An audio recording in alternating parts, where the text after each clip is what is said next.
very hard to know where to start, but I will start by saying my mother, I never met my father. I was raised by my mother. My mother was the most influential person in my life, to who I still am indebted to. But let me give you my first recollection as a person growing up is I lived with my mother in a boarding house on College Street.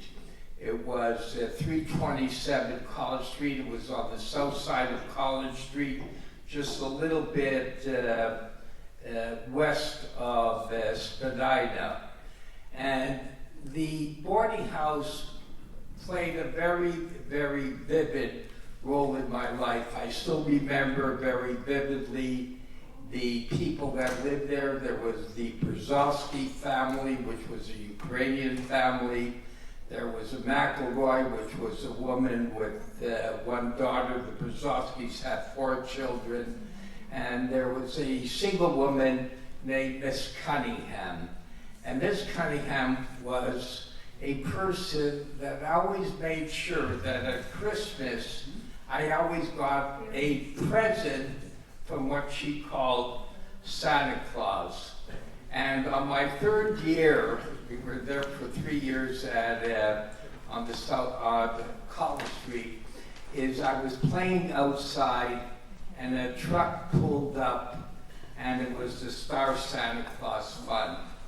And I realized then that I wasn't getting my gift from this Santa Claus. I was getting it from the Star Santa Claus Fund. And it was interesting, if ever you have to think about donating, which I have never ever missed donating to the Star Santa Claus Fund, it was very interesting because what they did, they put in a sweater, they put in socks, they put in things that were necessary for you, but they always put in a toy. So I lived at, we lived at 327 College Street for about 3 years, and then we moved up to 400 College Street, which was an apartment just east of Lippincott Street, and it was over a brewery. If anybody goes back that far, there was a beer store downstairs. It was right by Croft Lane, which was where we used to go up in our house. And so my mother and I lived there. I didn't get clearance for this story. My mother and I eventually became bootleggers. I did mention to my son, Mark, that. And imagine coming home when, imagine coming home when you're 10 years old. Now, what we did is we had a flat, and we had a kitchen, we had a bedroom, which was the bedroom and living room, and we had 2 other rooms which my mother rented out. So we had this, and we became bootleggers. And imagine coming home when you're about 10 years old, and my mother's not home, which she used to always be home, because she didn't work in a factory anymore, because we were able to stay home because we were bootleggers. And one of the tenants came up and said, I said, "Where's my mother?" And he said, "The police took her away," and she was arrested. And you can imagine that I was about 10 years old. I couldn't call anybody. I couldn't call anybody and say my mother was arrested. But she came home at around 7 or 8 o'clock in the evening. A little while later, she was convicted of bootlegging. She got fined. She didn't serve any jail. But we got a letter, and the letter said, "You've been convicted of bootlegging. Your ration books are taken away. You cannot have any alcoholic beverages in the house, otherwise you would be prosecuted. Now, I was around 10 or 11 years old. I didn't know what prosecuted was. I thought prosecuted meant executed. So I said to my mother, you know, Mom, I said, we can't bootleg anymore. We can't have any liquor in our house at all, otherwise they could kill us. And to this day, I honestly never knew what my mother meant by this, whether she was just joking or not joking. She says, well, she says we're going to keep bootlegging because otherwise, what do they want? What does the government want us to do? Starve to death? And so we kept on bootlegging. I may well tell this other story, continuing on this. I have no intention, because I didn't clear this with my son. I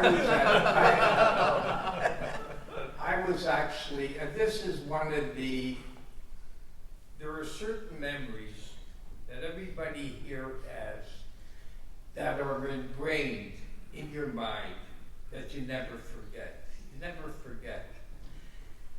And I was at home alone, and we only served in the kitchen.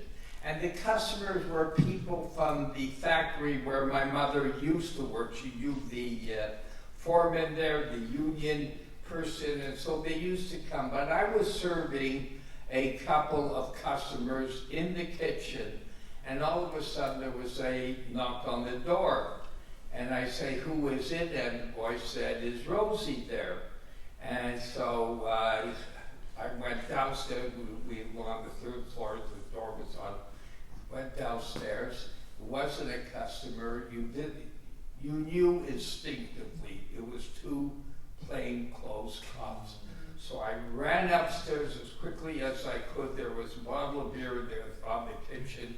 I grabbed the bottle of beer, put it behind the door, the washroom next door. I put it right behind the door, and the police officers came up. One went into one room, the other one started looking in the kitchen. Well, the kitchen guy sitting there, and he was eating arbus. That's what we used to serve, is arbus. I don't even know the English name for it. Arbus. And he then went into the washroom, and he goes to the toilet bowl and lifts it up. I said, gee, that would have been a good idea. And then he looks behind the door.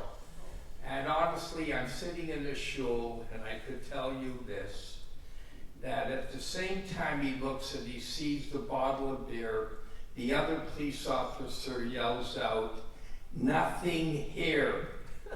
And he looks down and he makes sure that I see that he sees the bottle of beer, and he looks me in the eye, and he said, nothing here, and they walked out. And that probably, even now when I tell that story, is it makes me scared, worried, but I've always felt really, years and years later, I was retained by the OPP, and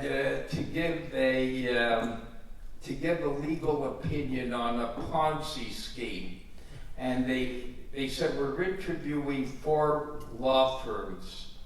And they interviewed me, and they asked me if I had any criminal convictions, and I had to be fingerprinted. I said, I don't have any criminal convictions, but does it count if your mother does? So I told them the story, and I said to them, I actually had one major regret. I wasn't old enough to go and hunt those police officers down to thank them. I was young enough, not old enough, to recognize the impact that it had on my life. I I got the retainer from the OPP, not because I thought I was any smarter, but I told them how grateful I was to the police where I was since that story. Anyhow, my mother and I then, we eventually, after living when the war was over, my mother and I worked in a check room in a bowling alley. And we lived on College Street till we bought a house on 123 Gloucester Road. And think of how times have changed. We were able to buy a house, my mother and I, to be near the bowling alley, so we didn't have to come from College Street. We used to go to the bowling alley. It was called Northtown Bowling Alley, and it was on Eglinton and Alameda. And my mother and I actually started to work there. We bought a house. My mother bought a house. She was able to save up $2,000, and you were able to buy a house. Think of how times have changed. That buying a house right near Eglinton, east of Ossington, but for $12,000. $12,000. That goes back a long, long time. And my mother and I worked in the bowling alley. I worked there, my mother worked there 6 days a week. There was no bowling on Sundays. I worked there 4 days a week. We had, those days you had league bowling, and our busy nights were Thursday. So I worked every Tuesday, Thursday, and Friday and Saturday. I worked in a bowling alley. And I now had worked there when I was going, at that time I was still going to school. I was going to law school while I worked in a bowling alley. And it was time as a student, I was supposed to go and try and get an articling job. And I would go for an interview, and all my friends were urging me to go get an interview in a law office. And I wouldn't go because I didn't think any law firm would hire me. I did speak well, I spoke this, that, those. I knew I didn't speak well, I didn't dress well.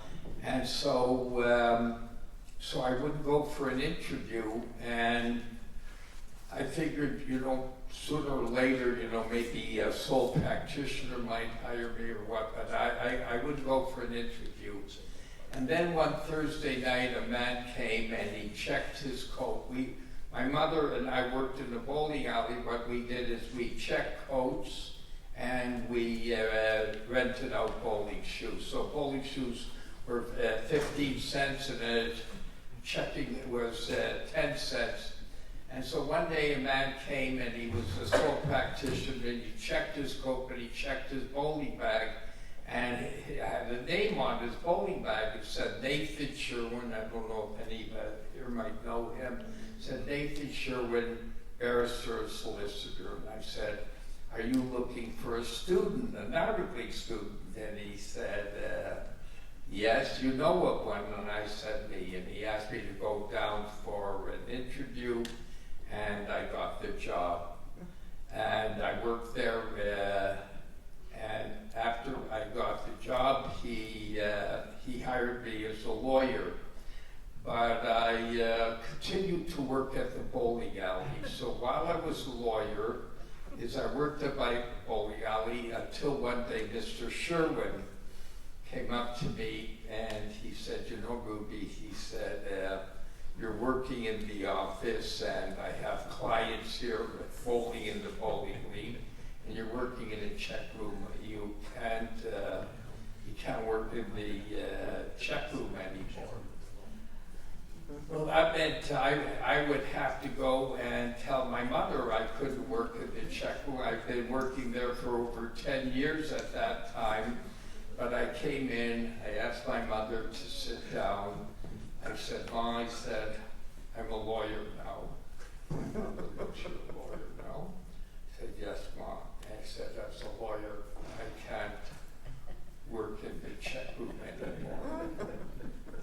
mother, who always had this ingrained sense, right, wrong, my mother looks at me and says, oh, she says you're a lawyer now.